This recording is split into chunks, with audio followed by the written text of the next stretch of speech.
मेरी शादी 5 लड़कों से हो गई। शरीर में हट्टी कट्टी और मैं बिल्कुल दुबली पतली। उन सबको कैसे झेलती। जैसे ही सुहाग रात का टाइम आया, वो 5 लोग बारी बारी से मेरे साथ सुहाग रात मनाने लगे। उसके बाद तो मेरे पैरों तले जमीन खिसक गई। दरअसल मैं ऐसे खानदान में पैदा हुई थी जहाँ सभी भाइयों की दुल्हन एक ही लड़की बनती थी। मेरी माँ भी मेरे पापा और ताऊजी और चाचा जी की एक ही पत्नी थी। मैं 15 साल की थी और मुझसे बड़े मेरे 4 भाई थे। घर में शादी का माहौल था क्योंकि मेरे चारों भाइयों की शादी थी। भाभी सिर्फ एक थी, तभी मुझे उस बारे में कुछ खबर नहीं थी। मैं बिल्कुल अनजान थी। मुझे नहीं पता था कि ऐसा भी कोई रिवाज होता है। मैं तो इस खुशी में झूम रही थी कि घर में मेरी 4 भाभियां आएंगी। लेकिन भैया की शादी के दिन जब दुल्हन का गृह प्रवेश किया जा रहा था तो मेरे चारों दूल्हे भाइयों के साथ केवल एक ही दुल्हन थी। सब लोग बहुत खुश थे कि घर में बहू आ गई है, पर मैं सिर्फ इसी सोच में थी कि आखिर मेरी बाकी 3 भाभियां कहाँ हैं। खैर, मैं इस सब को भूल गई और नाचने लगी। कुछ दिन यूं ही निकल गए। रोज देखती कि मेरी भाभी के पास सभी भाई जाते हैं। पढ़ाई लिखाई उस समय होती नहीं थी और अगर थोड़ी बहुत होती थी तो वो सिर्फ लड़कों के लिए। लड़कियों को पढ़ाई करने नहीं दी जाती थी। कुछ दिन बाद मेरी सहेली की बहन की शादी थी। उसके पिताजी और मेरे पिताजी अच्छे दोस्त थे, इसीलिए उनकी शादी में हमारे पूरे परिवार को बुलाया गया। सब लोगों के साथ मैं भी वहां गई। जब उनके यहाँ बारात आई तो 3 दूल्हे थे। मैं फिर सोचने लगी कि इनके यहाँ तो सिर्फ एक लड़की की ही शादी है, तो फिर दूल्हे 3 कैसे हैं। खैर, उनकी शादी के बाद मैं घर पर आई। जब माँ को सारा काम करके खाली बैठी देखा तो मैंने माँ से पूछ लिया कि आखिर ये क्या है, एक लड़की के इतने सारे दूल्हे कैसे हो सकते हैं। तभी मेरी माँ ने मुझे प्यार से समझाया कि बेटी, हमारे समाज की ये एक प्रथा है जिसमें जहाँ लड़की का रिश्ता तय किया जाता है वहाँ जितने भी भाई होते हैं उन सब से शादी होती है। मैंने माँ से पूछा कि इस सारे लड़के को एक अकेली लड़की कैसे संभाल पाती है। तभी माँ ने कहा कि बेटा, अब जैसे भी हो ये सब तो करना ही पड़ता है। अब लड़की की किस्मत बता सकती है कि उसकी कितने लड़कों के साथ शादी हो सकती है। मेरी ज़्यादा कुछ समझ में नहीं आ रहा था तो मैं वहाँ से उठकर चली गई। कुछ दिन बाद जब मैं 18 साल की हुई तो मेरे घर पर मेरी शादी करने की बात चलने लगी। भाई और पापा ने मेरे लिए रिश्ता देखना शुरू कर दिया। मैं बिल्कुल भी खुश नहीं थी शादी करवाने के लिए, क्योंकि मेरा दिल इसीलिए घबरा रहा था कि पता नहीं कितने लड़कों से मेरी शादी होगी और उसके बाद मैं उन सबको कैसे संभालूंगी।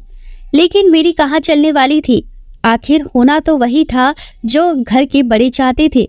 खैर, दूसरे दिन मैं अपनी माँ के साथ बैठी थी, तभी मेरे सबसे बड़े भैया आए और कहने लगे कि नीतू का रिश्ता तय कर दिया गया है।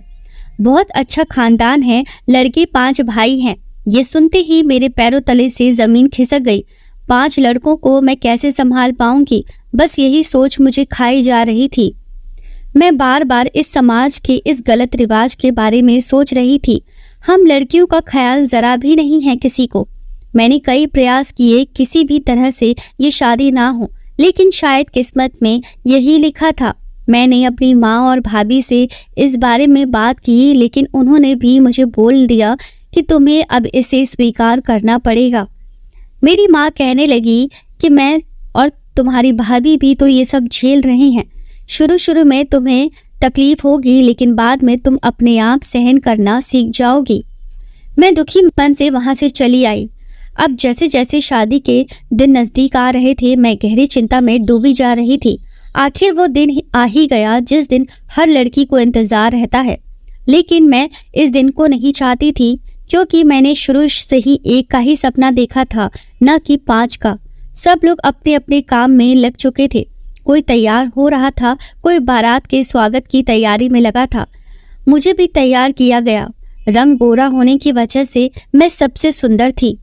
दुल्हन के जोड़े में मैं भी बहुत सुंदर दिख रही थी, लेकिन मुझे अपनी सुंदरता नहीं दिख रही थी। मुझे सिर्फ ये चिंता सताई जा रही थी कि आखिर कैसे होगा सब। फिर मेरी इसी सोच में डूबे मन को अचानक कुछ लड़कियों के शोर ने बाहर निकाल दिया, जो कह रही थी कि बारात आ गई है। तभी बैंड बाजा के साथ बारात ने हमारे दरवाजे पर दस्तक दी। खाना पीना करने के बाद मुझे मंडप पे ले जाया गया। वहाँ 5 दूल्हे बैठे थे। मेरा दिल धड़कना बंद हो गया था, लेकिन मैं अपनी मजबूरियों के आगे कुछ भी नहीं कर सकती थी। तभी उन 5 ने बारी बारी मेरी मांग में सिंदूर लगाया और एक बड़ा सा मंगलसूत्र एक साथ मेरे गले में पहनाया। फिर फेरों के लिए उन 5 के साथ मेरा पल्लू बांधा और फिर फेरे करवाए। फिर हमारी शादी पूरी हो गई। मुझे अपने कमरे में ले जाया गया, जहाँ कुछ महिलाओं के साथ मेरी भाभी और माँ थी। उन्होंने मुझे कहा कि देखो बेटा, अब उन 5 के साथ ही तुम्हारा संसार है। तुम कभी भी उन लोगों को निराश मत करना, ना ही कभी उनकी सेवा में कोई कमी रखना। हम सबकी हमेशा लाज रखना। उनकी ये सब बातें मुझे अंदर से झकझोर रही थी। मैं चाह कर भी अपने ससुराल नहीं जाना चाहती थी, लेकिन मैं इस प्रथा की जंजीर में इस कदर जकड़ी हुई थी कि चाह कर भी अपने आप को आज़ाद नहीं करवा सकती थी। खैर, विदाई का समय आ चुका था। सब लोगों से मिलकर मैं अपने ससुराल के लिए निकल गई। ससुराल पहुंचते ही सब लोगों ने रस्में पूरी की और मुझे खाना खिलाया। इतनी सुंदर बहू पाकर मेरे सास ससुर बहुत खुश थे। जो लोग भी आए हुए थे, सब लोग मेरी चर्चा कर रहे थे, लेकिन उन लोगों की तारीफ का मुझ पर कोई ऐसा असर नहीं पड़ रहा था जो मेरी चिंता को दूर कर सके।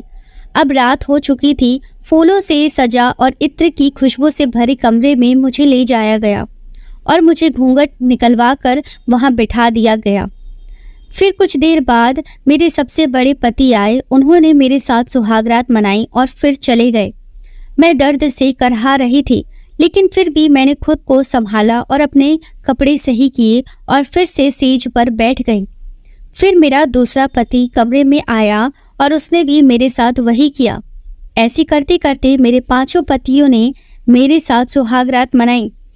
सुबह फिर उठकर मुझे घर के काम में लगा दिया गया।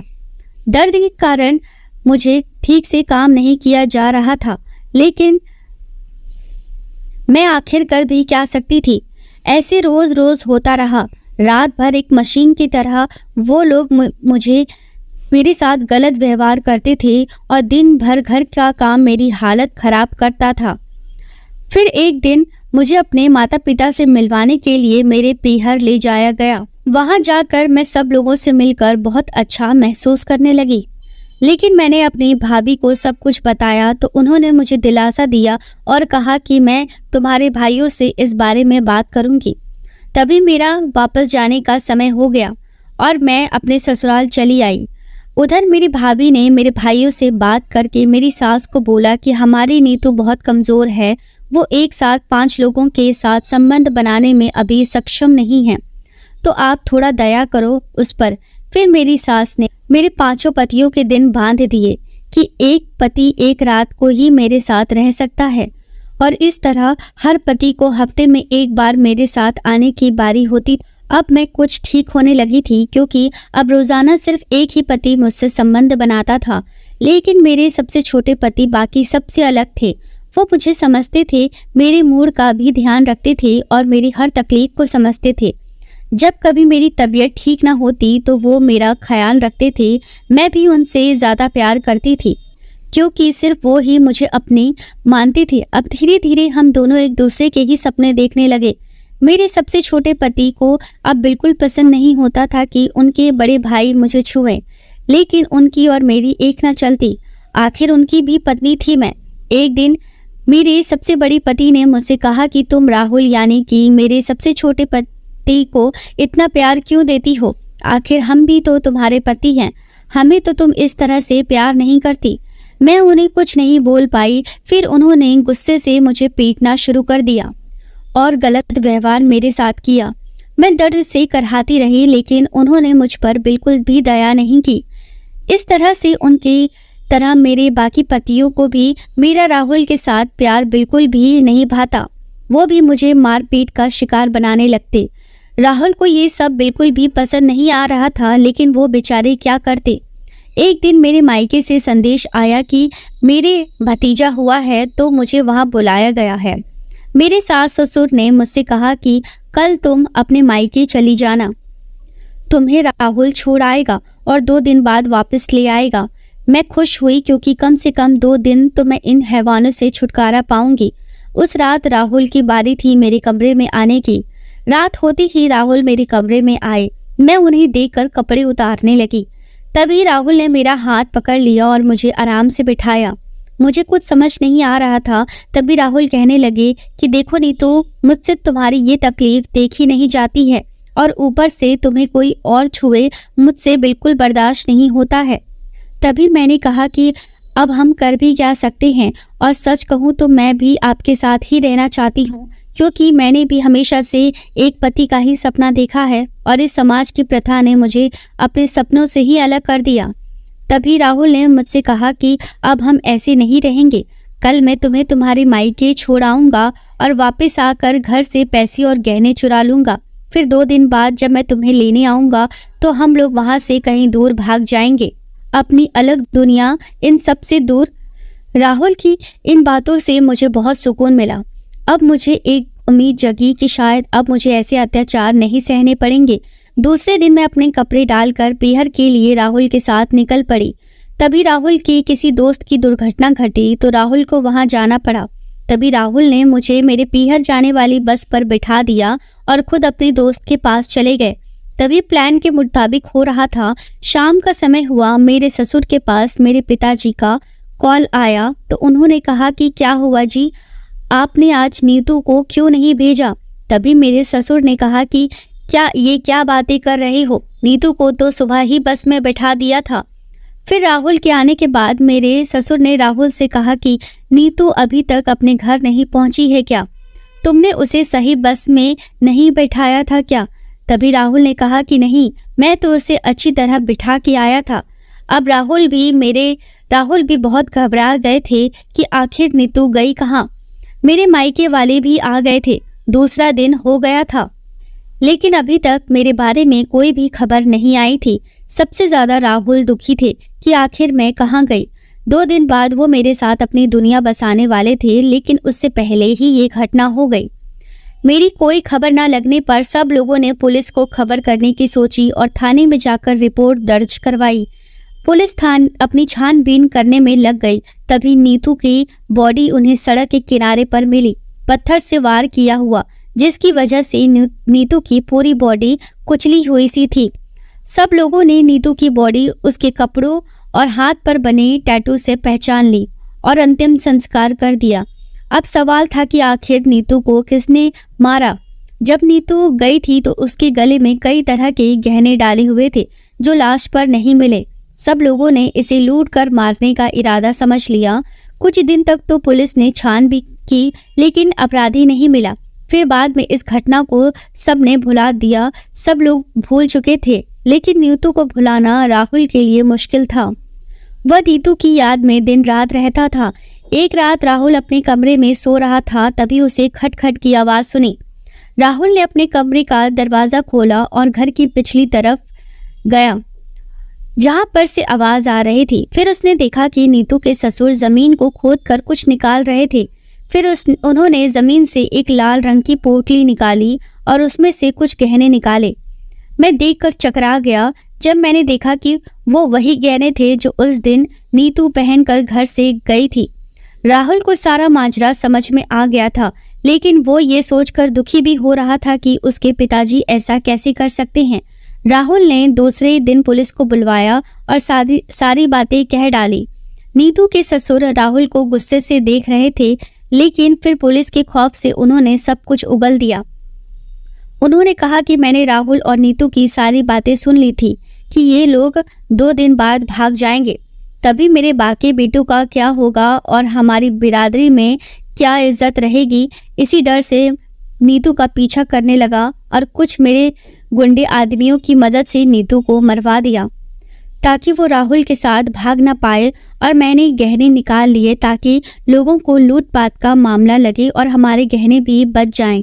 पुलिस अब नीतू के ससुर को गिरफ्तार कर चुकी थी। राहुल की आंखों से आंसू रुक नहीं रहे थे कि ये कैसी प्रथा है जिसकी वजह से लड़कियों को इतनी तकलीफें झेलनी पड़ती है और अगर वो खुलकर जीना चाहे तो उसे मार दिया जाता है। राहुल अब अपनी पूरी जिंदगी नीतू की यादों को समर्पित कर चुका था। ये एक काल्पनिक कहानी है, इसका आपके जिंदगी में होने वाले किसी चीज से भी कोई ताल्लुक नहीं है। आप सभी को यह कहानी कैसी लगी है कमेंट करके हमें ज़रूर बताएं। कहानी अच्छी लगी हो तो चैनल को प्लीज़ ज़रूर सब्सक्राइब करें। धन्यवाद।